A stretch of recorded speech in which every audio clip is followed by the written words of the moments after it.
from our late 30s, the average age of menopause being 51 for a Western white woman. Actually, if you're a woman of color, different ethnic diversity, you may go through it earlier. There are countless myths surrounding menopause that can add to the confusion. What are some of the most common myths about menopause you encounter? I think the first one is that women go through menopause and that's it. It's almost just like it happens and then it's gone. What advice would you give to the younger generation, younger women, who to help them better understand and prepare for menopause? Welcome to Nafsika's View, the weekly podcast where we dive into a variety of topics that matter to you. I'm your host, Nafsika, and today we have Amanda Thebe with us. Amanda is not only a fitness and women's health expert, but also the author of the Amazon best-selling book, Metapocalypse. With nearly 30 years of experience in the fitness industry, Amanda is a trailblazer in menopause advocacy, helping women navigate this significant life transition with humor and insight. Today, we'll dive deep into her journey, explore the importance of menopause education, and discuss actionable tips for thriving during this phase of life. Amanda, your work is incredibly vital, especially considering how menopause is often treated as a taboo subject. What inspired you to write Menopocalypse, and how do you think humor can help women navigate the challenges of menopause?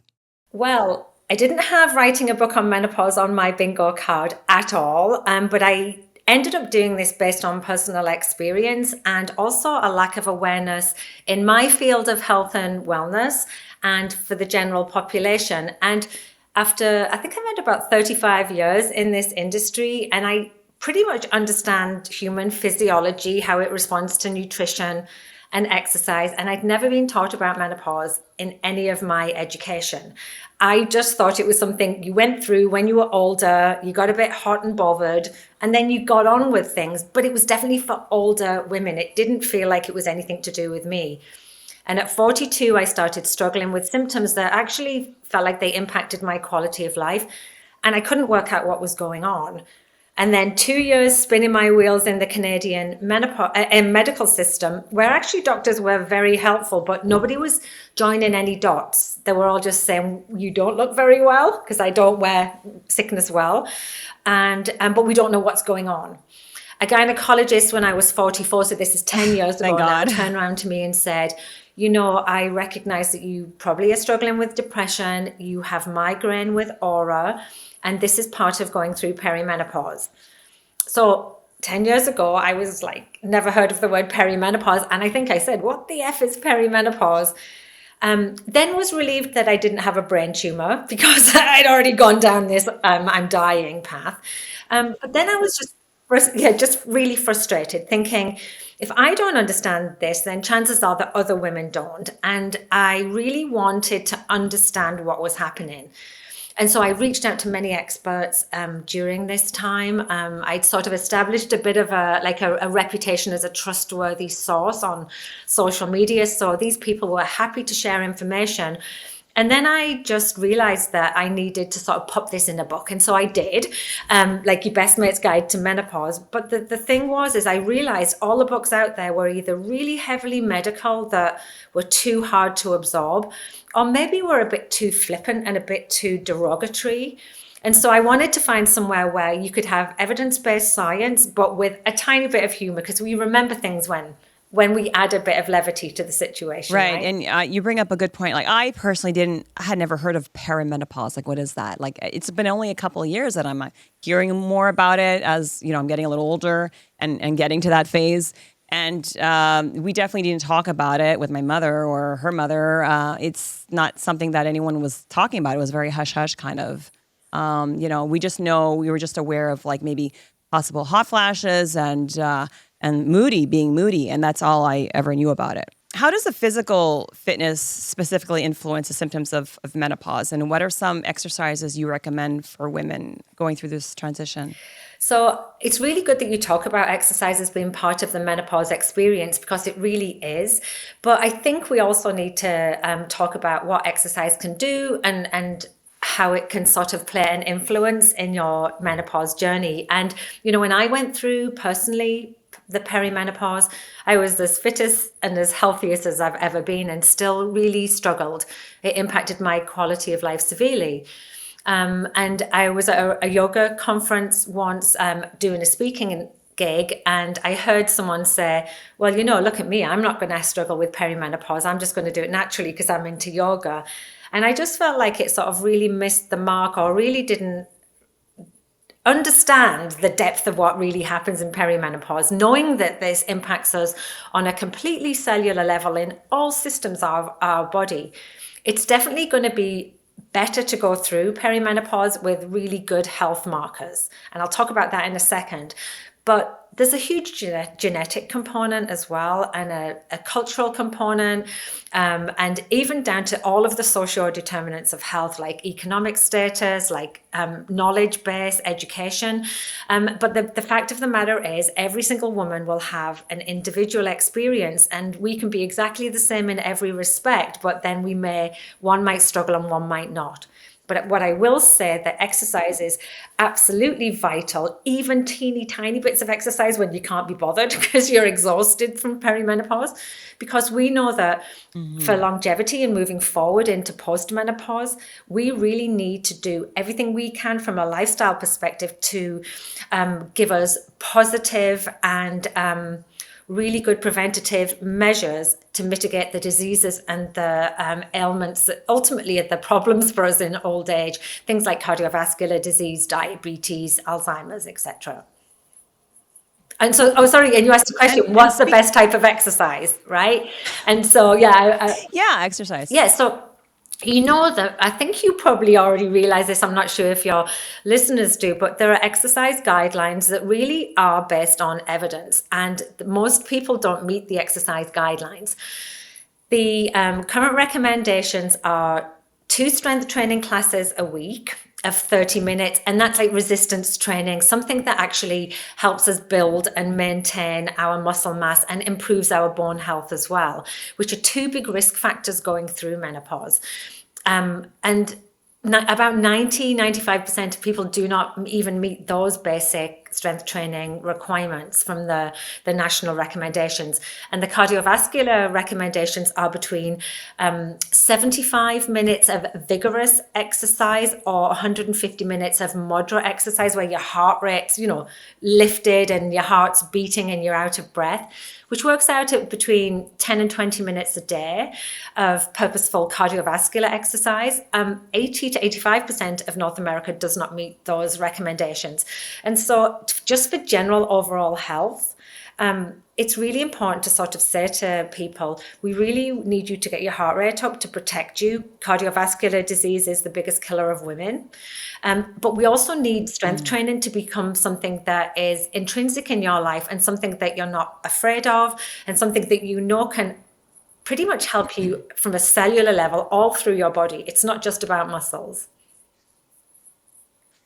See, I didn't know that about the strength training and the cardio that we have to do on a regular basis, weekly, a few days a week for perimenopausal or menopause. I had no idea about that. I know, it's good to exercise on a regular basis, 3-4 times a week, but to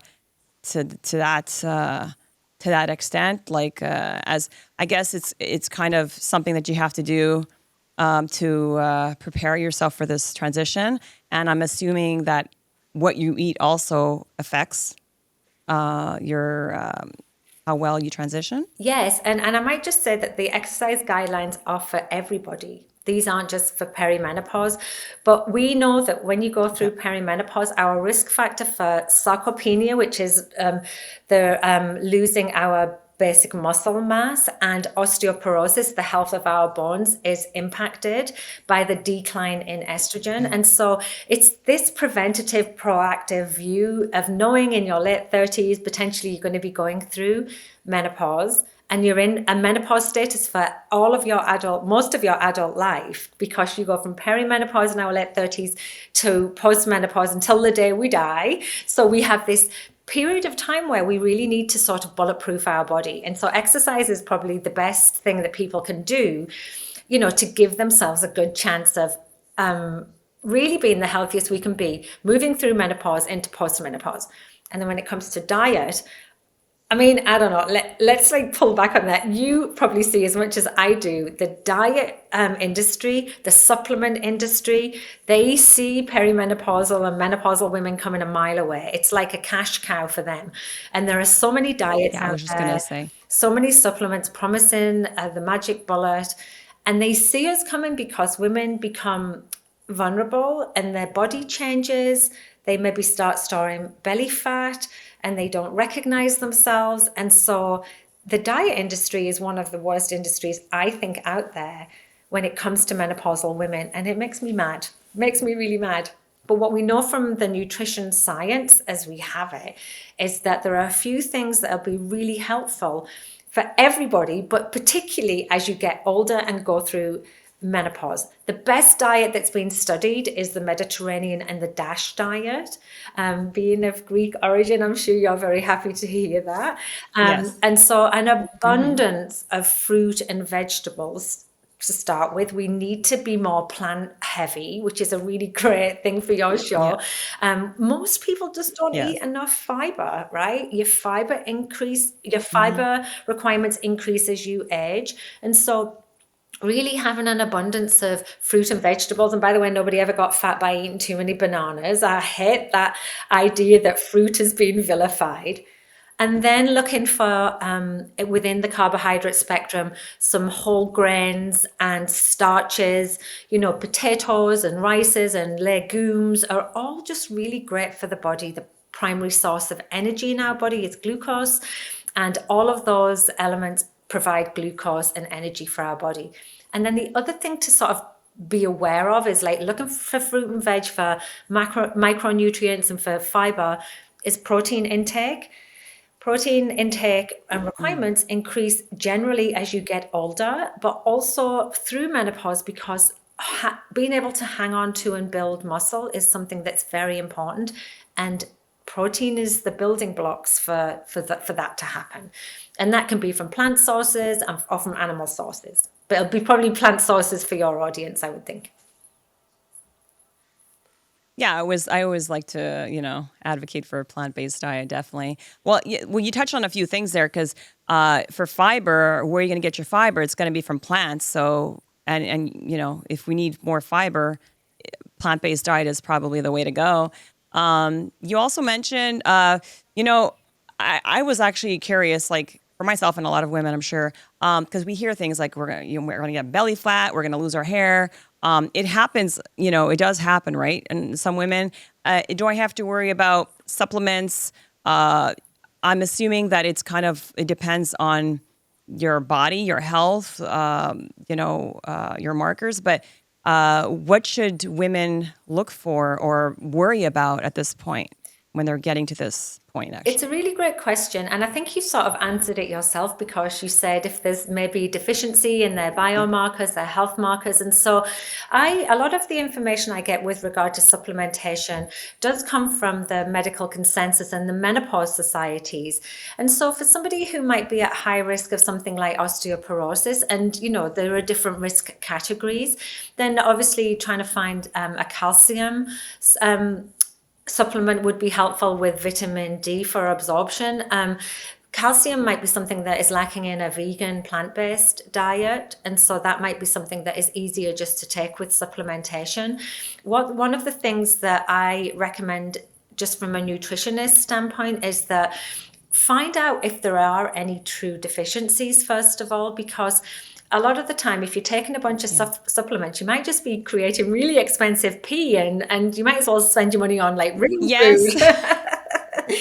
And so for example, Yes. I have very low ferritin levels. Like I just always have had that. I don't actually eat a ton of red meat myself, and a lot of vegans tend to be the same. And so I supplement with an iron tablet when needed. Also, B12 can be something that's missing from a lot of people's diet if they're not getting like the dairy products and Hmm. things. Um, but honestly, I think that a lot of what's happening now in the wellness industry is worth more than like the pharma industry. Like it's just one of those industries it preys on people. And so what I would say is find out if you have any true deficiencies. take medication from them Okay. and find something that's third party tested. Something like Nature's Best has got extra protection on it, like it's been vetted. Because the supplement industry isn't regulated, and even Health Canada approved ones literally means that they've checked the facility. They haven't been tested for efficacy or anything. So find out if you've got any true deficiencies and try and buy single ingredient supplements for that.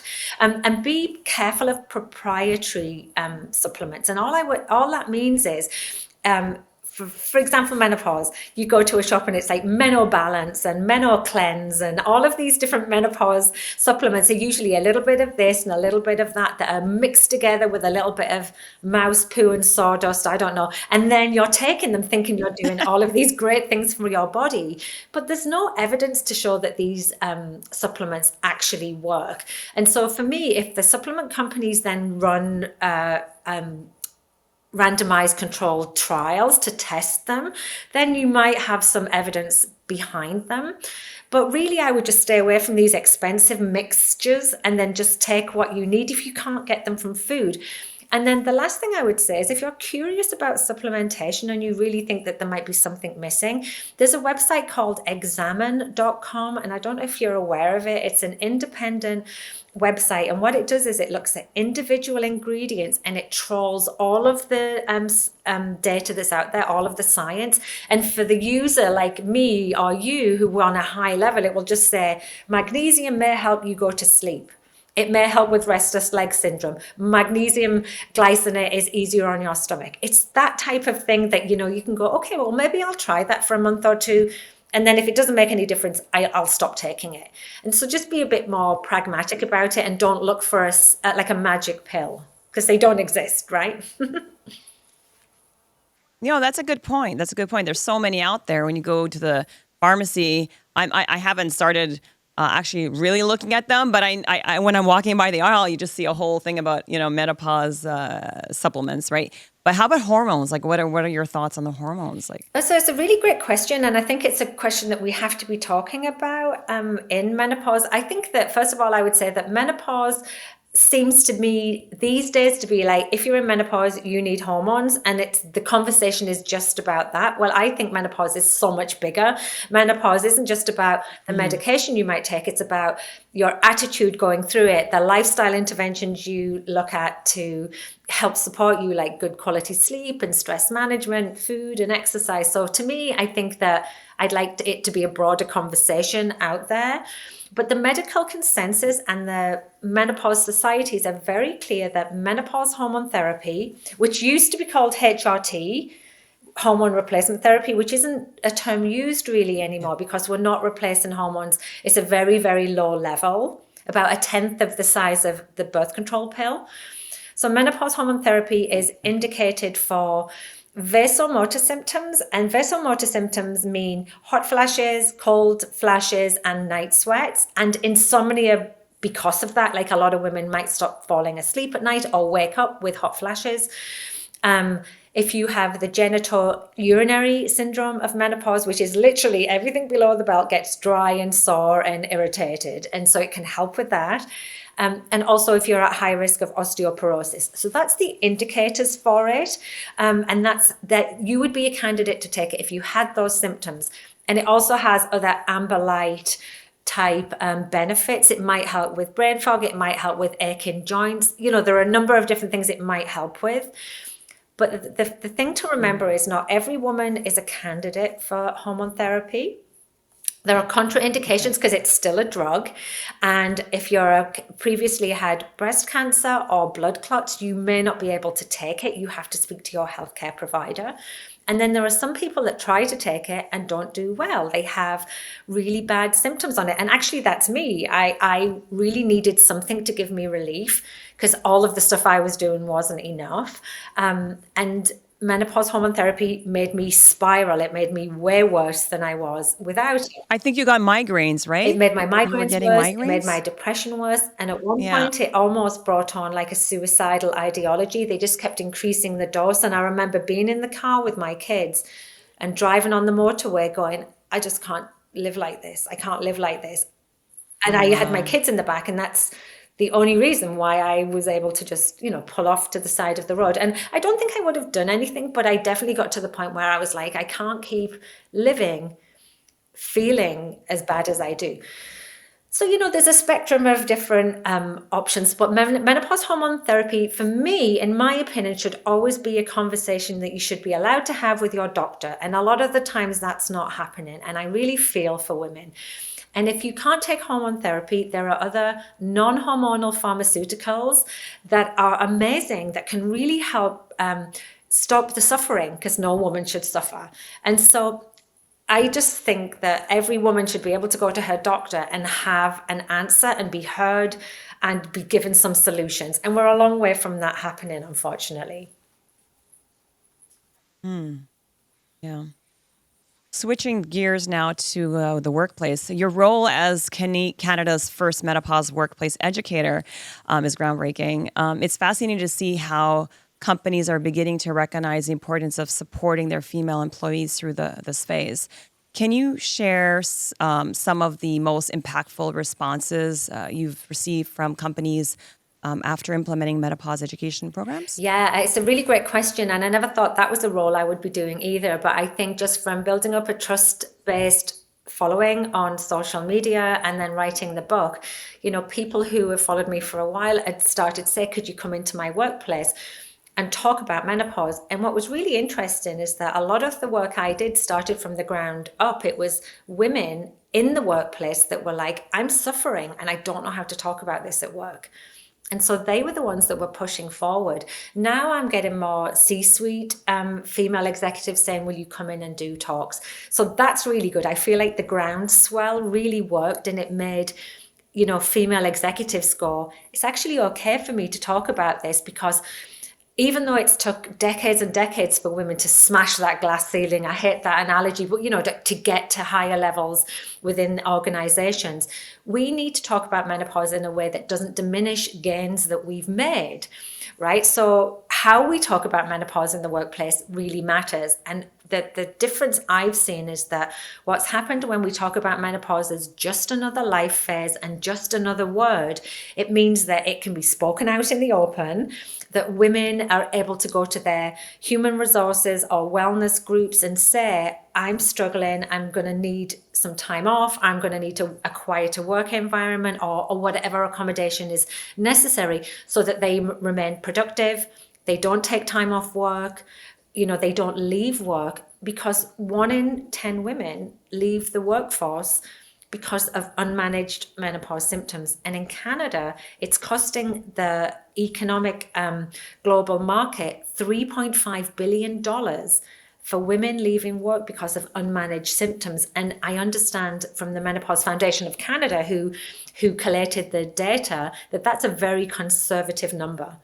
So if you know that 1 in 10 women are going to leave your workplace, and 1 in 5 think about it, 1 in 5 don't go for promotions, 1 in 5 retire early, then we need to be talking about menopause in the workplace, right? And honestly, all it does is create dialogue, and it really makes a difference. Absolutely. Having lived in the UK, Canada, and the US, you've seen how different cultures handle menopause. It's interesting to think about how societal attitudes can share personal experiences. How do cultural differences play a role in the way women perceive and discuss menopause, and what can we learn from these varying perspectives? It's a super great question, and it goes back to what we were talking about earlier, how although menopause is a shared experience, it's very unique to each person, and the social determinants of health really play a big marker in this. There's some really great studies looking at the cultural aspect, even down to like education level and geography, like being able to get medical care and being able to have education.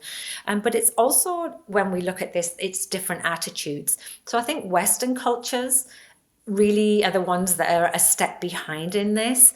We don't respect women getting older. Societally, we've been fed all our lives, haven't we? Don't get fat, don't get old, like age gracefully, and it does a detriment to women when, especially, menopause is brought into this ageist and sexist sort of language, that we're past our prime or that we're out to pasture just because we're getting older. And it couldn't be further from the truth, in my opinion.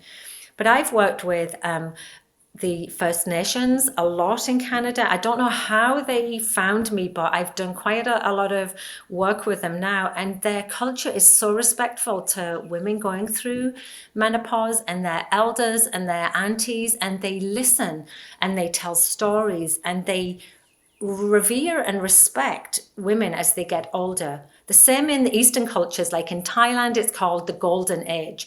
In China, it's called the second spring. There's all these really positive ways of talking about it. And I think that we can learn a lot from them. And we also know that women who are in a supportive environment usually have a better experience through menopause. And of course, like if you're in a negative environment where you're not allowed to be sick, you've got to just keep running like crazy. Look what women have to do. We elder parents and young kids and careers and the house, and on top of that you're not allowed to be weak and you're not allowed to be tired and all of the things, right? So I think we can learn a lot from other cultures for sure. Absolutely. I see that they respect their elders definitely, and they come to them for advice and for knowledge. It's great. We should all be doing that. Your personal journey through menopause is not just about challenges, but also about empowerment. You've turned your experiences into a source of inspiration for others. What are some of the most surprising lessons you've learned about yourself during your own menopause journey? It's a really great question. And I got to tell you, when I was in the thick of perimenopause, which for me lasted from about 42 to 48, 49, it was really quite a challenge.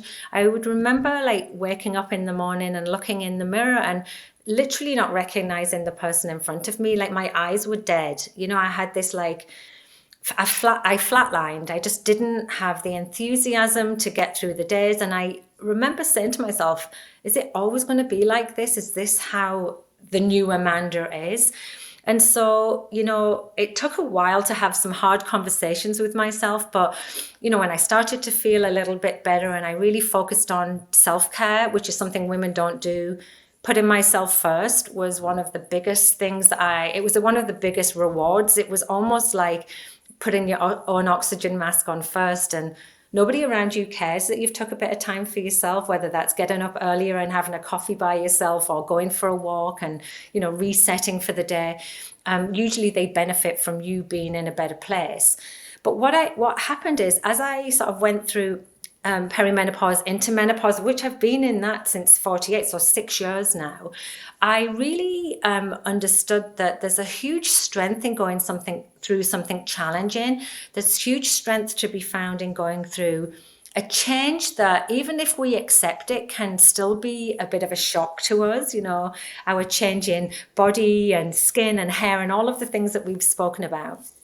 But leaning into menopause to me was one of the biggest gifts that I could do, because I was fighting it for so long.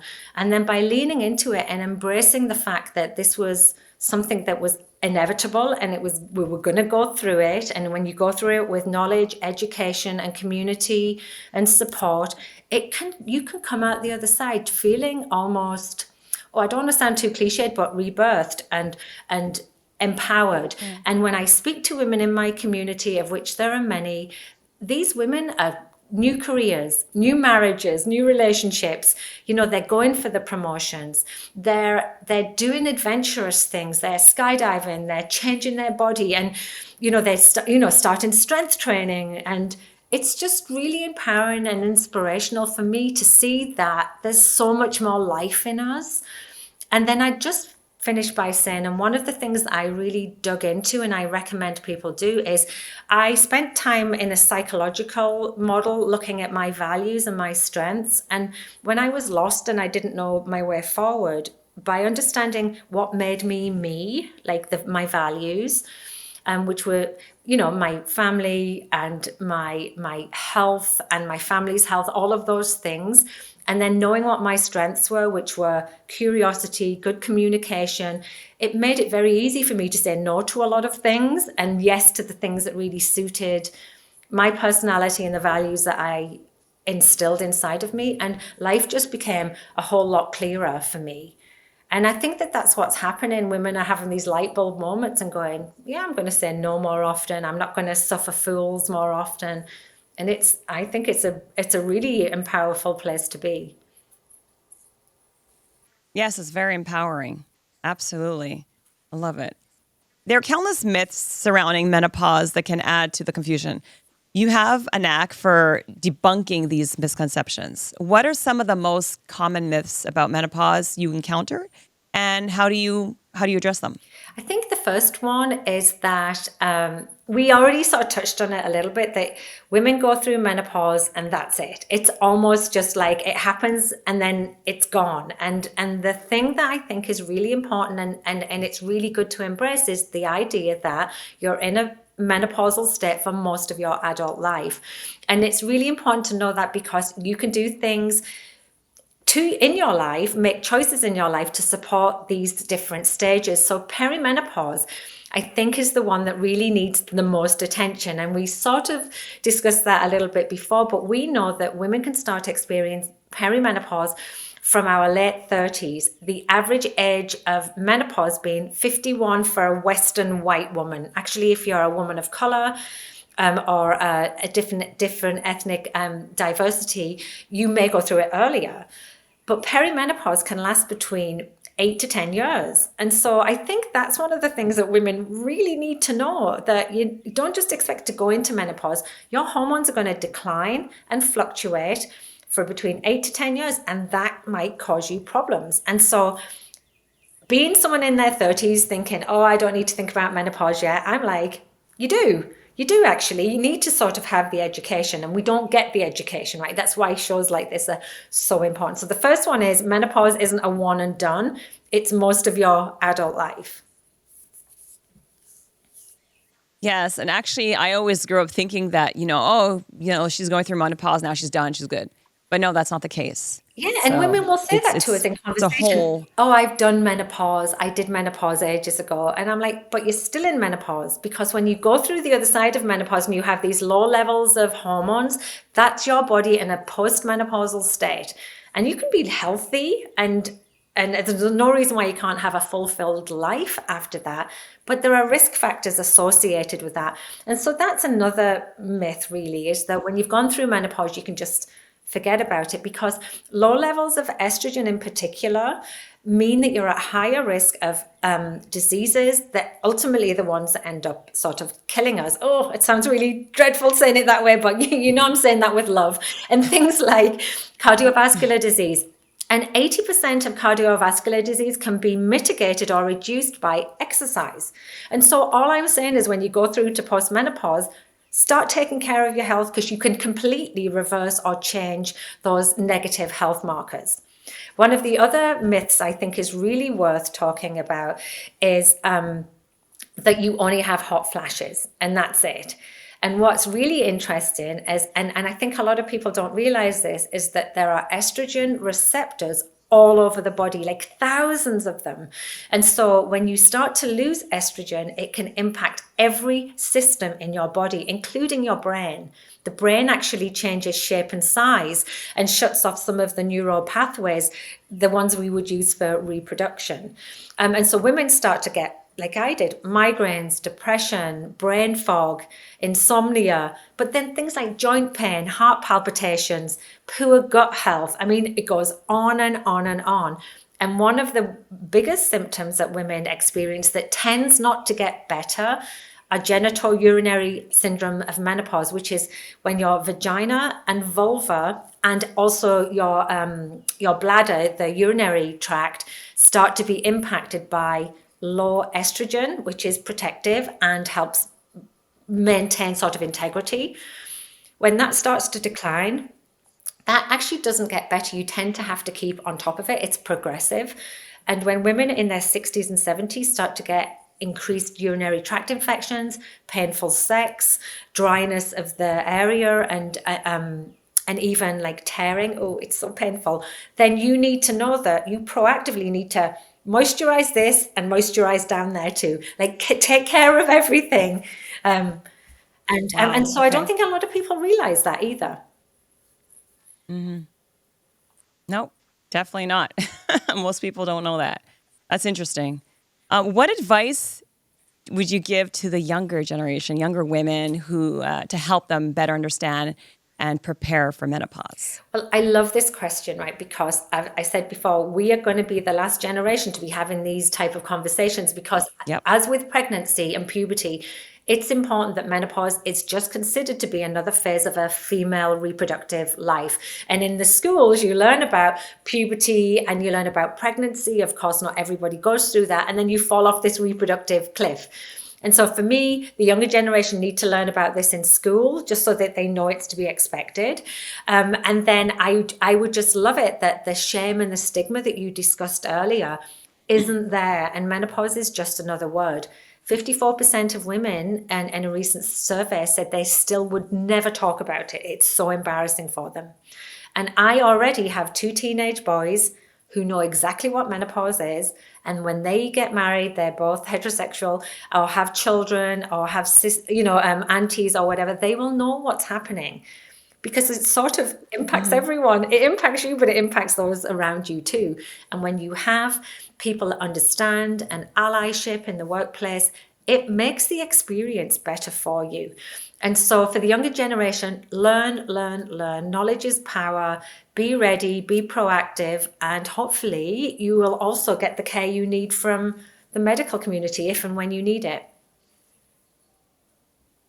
Absolutely. I mean, I have 2 boys. They're young, but I just throw little things at them once in a while just to keep them aware of what's going on with women and the menstrual cycle and everything. So I think it's good to definitely keep them informed and give them, some knowledge on the matter.